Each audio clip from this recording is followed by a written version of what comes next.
passions for world missions started, I believe, in college when I went to Southwestern Assemblies of God University.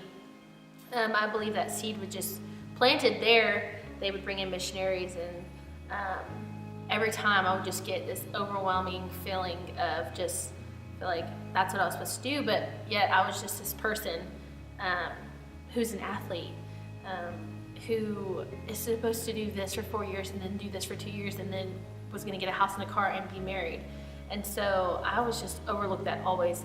And nobody like in my family is a pastor or a preacher or a missionary. Nobody ever would do that. So I was just kind of like, oh, this isn't me. Like, I feel like this is a generational thing and this is not for Brittani Toole. But something in me just started stirring then, and I just kind of like overlooked it. And so that's when my passion just kind of started. I believe that seed was planted for world missions, and I never just watered it till about 4 years ago.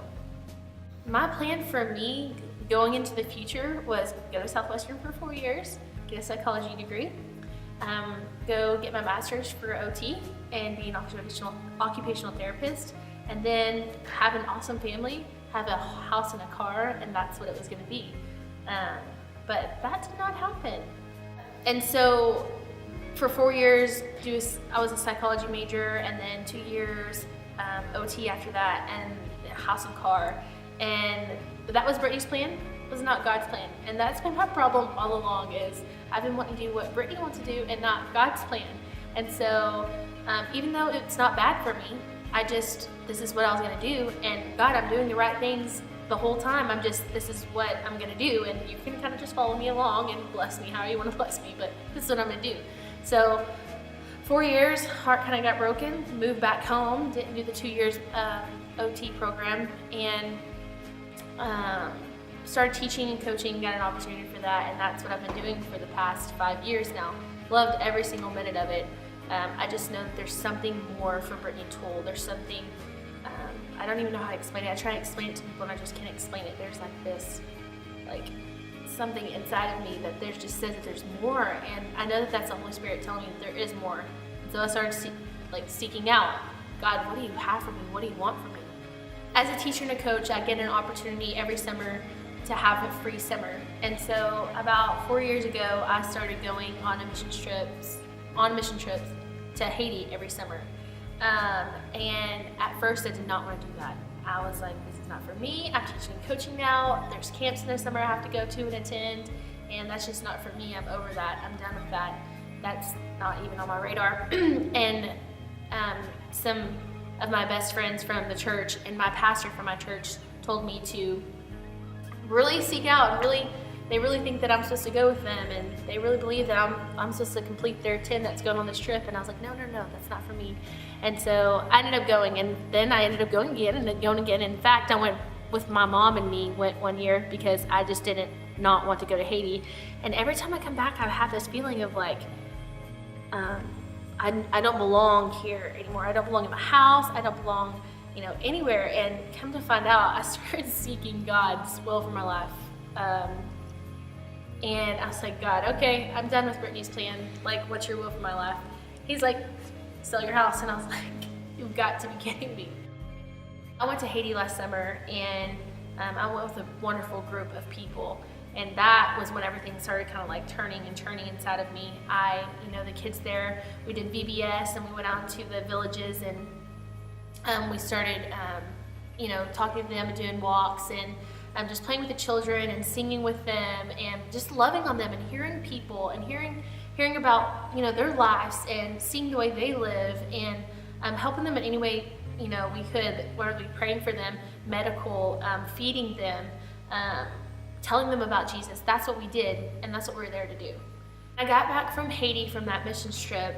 I just feel like God put all these puzzle pieces together, and that seed that He planted at Sagu, He just started watering it with all these mission trips that I was going on and with people that I was surrounding myself with.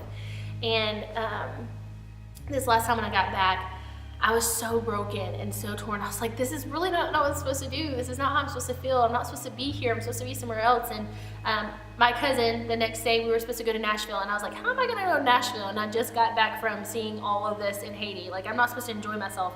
Well, one of my best friends came to my house that morning, and she was supposed to be at work, and she came, she's like, I'm just here to tell you, like, I was bawling hysterically. She was like, you need to go to Nashville. You need to go to Nashville. And I was like, there's no way I can go. I'm not supposed to go. And she's like, you need to go. So I went. And me and my cousin were there for 4 days, and one of the days we went out to these waterfalls, and we were just woke up, we were like, let's go see some running water. And so we drove 2 hours to go to these waterfalls, and that was when I think God really touched me more than he's ever touched me in my life. We were standing underneath these waterfalls, and I was sitting there, and this water was just like pouring on my head. Like, I could barely even hold up my head. It was so heavy.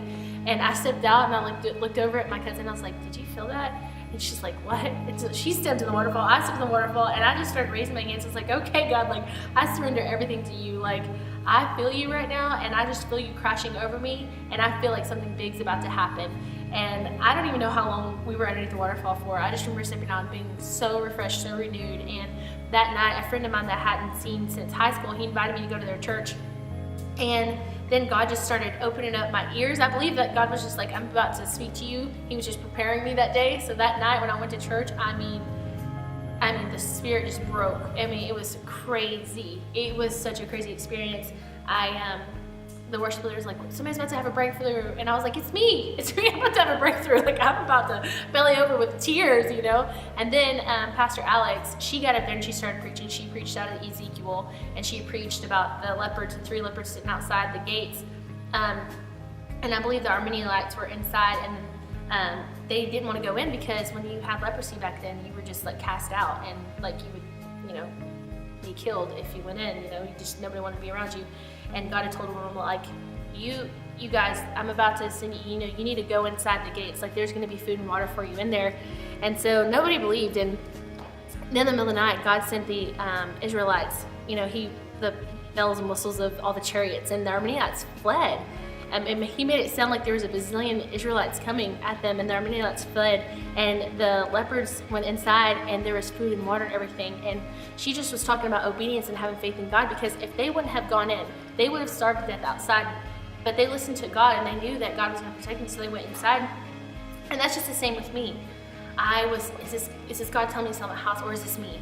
Is this me being this crazy Christian, or is this, you know, God telling me, like, I don't know what it is, like, this is crazy, like, selling your house, you just don't go and sell your house. So I knew that night I was supposed to sell my house. Alex's husband got up on stage after, and he said, everybody sit down. He's like, everybody be quiet. He said, somebody in here, the Holy Spirit speaking to me, somebody in here is about to make a breakthrough. God's been calling them and telling them to go, and they're scared to let go of something. And if I'm speaking to you, you need to stand up. And I was like, ugh! Like, I stood up out of my chair, and I was like, wanted to jump up and down and say it was me, but I couldn't. I was just so, God was speaking to me right in that moment, and he pointed at me and he said, he's like, God's just telling you to go, go, go. And everybody started praying, and I was just like speaking in tongues and just full of the Holy Spirit. And I was like, that's the moment I knew. I was like, okay, God, I surrender. Like, I will definitely sell my house. I went back home, and 2 days later, I put my house on the market. It sold within 9 hours. I knew that I was going to be presented with a lot of opportunities, and I knew, or God knew, Brittani Toole, and knew that the first thing that's presented to her, she usually takes it. So he's telling me to be patient and to wait and to seek him out before I really do anything. And lo and behold, all these opportunities started, coming my way. And I was scared that I was going to take the right one, honestly. And I started praying and seeking out God. And the world race, my friend in college did it, and I didn't even think about it back then. I didn't even actually know what it was. I just remember looking at her blog a little bit, and then I met another girl after college, and she had done it, and then actually went to Haiti and met somebody, and he did the world race, and just through Facebook I kept up with him, and he actually works the world race now. So all these things just started popping up, talking about the world race. And I was like, what in the world is this world race all about? So I started researching it and looking into it more and more. And I started praying and fasting about it for a week. And I felt so much peace about it. And I was like, okay, this is what I'm supposed to do. So I put in my application. I got interviewed and went through this process. And they called me back and they said, yes, you are accepted. You are awesome. And I was like, I know. Just kidding, but for real. I was like really excited about it. And the world race is they believe in the gifts of the Holy Spirit. They believe that when you lay hands on people and you pray, that they can be healed. They believe in speaking in tongues. They believe in the power of the Holy Spirit. And that is what drew me to them. And they are really seeking out and to help people and to love on people and to do as much as we can around the world. And that's what I was excited about. And it's a discipleship as well.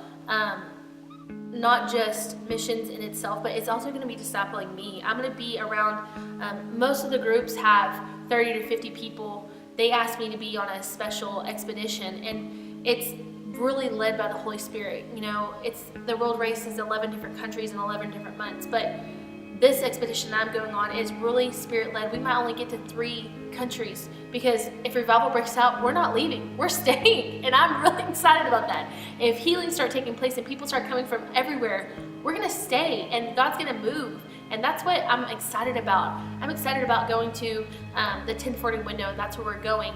And 80% of them haven't even heard the name of Jesus before. And we're gonna be able to say Jesus' name and show them love and just